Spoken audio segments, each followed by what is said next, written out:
এই মুহূর্তে আমার সাথে যুক্ত আছেন সিপিডির গবেষণা পরিচালক ডক্টর খন্দকার গোলাম মোয়াজ্জেম। ডক্টর খন্দকার গোলাম মোয়াজ্জেম, আপনাকে স্বাগত জানাচ্ছি আমাদের সাথে যুক্ত হবার জন্য। এই যে পাল্টা শুল্ক, নানা নাটকীয়তার পর অবশেষে আসলে শুল্ক নির্ধারণ করা হলো 20%।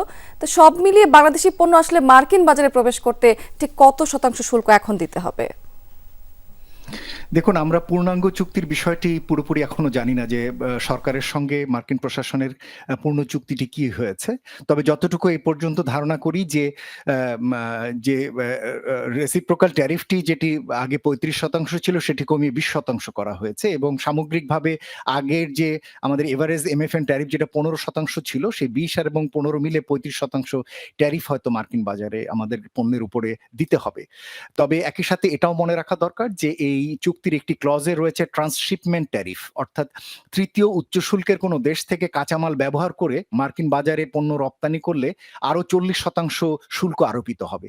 যেহেতু বাংলাদেশ তৃতীয় বহু দেশ থেকে, বিশেষ করে চীন থেকে কাঁচামাল ব্যবহার করে পণ্য উৎপাদন করে রপ্তানি করে, সেক্ষেত্রে এই ট্রান্সশিপমেন্ট ট্যারিফটি বাংলাদেশে অনেক পণ্যের উপরে প্রযোজ্য হতে পারে।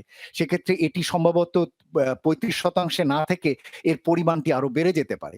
সুতরাং সেই বিষয়টিও আমাদের আরো বিস্তারিত বোঝবার প্রয়োজন রয়েছে। নিশ্চয়ই। বর্ধিত শুল্ক তো আসলে যেটা বুঝলাম যে কমিয়ে আনা হলো, 15% কমানো হয়েছে। সেই ক্ষেত্রে আসলে বাংলাদেশকে এই বিষয়ে কি কি ছাড় দিতে হলো সেখানে?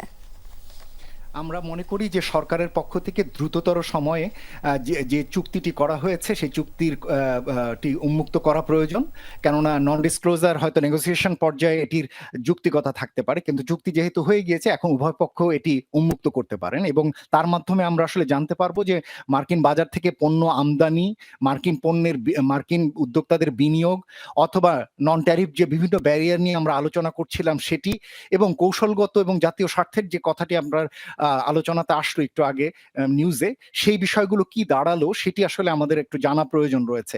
বিশেষত বিগত 3 দিন যে ইন্টেন্স ডিসকাশন হলো এবং যে জায়গাগুলোতে আমরা অঙ্গীকার করেছি সেই বিষয়গুলো এবং মার্কিন প্রশাসন অঙ্গীকার করেছে সেই বিষয়গুলো আসলে জানানোর দরকার আছে। তাহলে আমরা বুঝতে পারবো যে আমাদের শুধু বাণিজ্য স্বার্থ না, অর্থনৈতিক স্বার্থের বিষয়টি কোন জায়গায় দাঁড়িয়ে আছে। জি, এর জন্য কিছুটা সময় আসলে দরকার আছে। রফতানি বাজারে ঠিক কি ধরনের প্রতিযোগিতা বাড়বে এই সময়টাতে, আর এর জন্য আসলে সক্ষমতা বাড়াতে কি কি করণীয় আমাদের? আমার মনে হয় কয়েক রকমের সক্ষমতা তৈরি হবার সুযোগ তৈরি হয়েছে। একটি হলো মার্কিন বাজার কেন্দ্রিক, আর একটা হলো মার্কিন বাজারের বাইরে। মার্কিন বাজার কেন্দ্রিক যেহেতু চীনের সঙ্গে এখনো নেগোসিয়েশন শেষ হয়নি, তো অনুমান করা যায় উচ্চ শুল্ক থাকবে। সুতরাং চীন থেকে বেশ বড় আকারে পণ্য এবং অর্ডার রিলোকেট করছে, বিনিয়োগও রিলোকেট করবে। সুতরাং এই পণ্য এবং বিনিয়োগের রিলোকেটেশনের সুবিধা কিন্তু বাংলাদেশ নিতে পারে এবং তার মাধ্যমে মার্কিন বাজারে আরো পণ্য রপ্তানি বৃদ্ধি করতে পারে। এমনকি যে ডোমেস্টিক ভ্যালু এডিশনের যে এখন শর্ত আসলো, যে নিজস্ব কাঁচামাল ব্যবহার করার যে চাপ তৈরি হলো, এর ফলে আমাদের ডোমেস্টিক ভ্যালু এডিশন বৃদ্ধিরও একটি সুযোগ তৈরি হলো। পাশাপাশি আমরা কিন্তু এখন এটি শুধু গার্মেন্টস পণ্য না, গার্মেন্টস বহির্ভূত অন্যান্য পণ্যে চীন থেকে যদি অর্ডার শিফট করে সেই সমস্ত গার্মেন্টস বহির্ভূত পণ্যও কিন্তু আমরা মার্কিন বাজারে রপ্তানি বৃদ্ধি করতে পারি। এবং একই সাথে এটাও ঠিক যে মার্কিন বাজারের বাইরে চীন থেকে নেয়া কাঁচামাল ব্যবহার করে অন্যান্য বাজারের জন্য কিন্তু আমরা পণ্য উৎপাদন এবং রপ্তানি করার জন্য কিন্তু সুযোগ তৈরি হচ্ছে বা বাড়ছে। সুতরাং পণ্য বহুমুখীকরণ বা বাজার বহুমুখীকরণ, এমনকি বিনিয়োগ বহুমুখীকরণের একটা বড় সুযোগ তৈরি হয়েছে।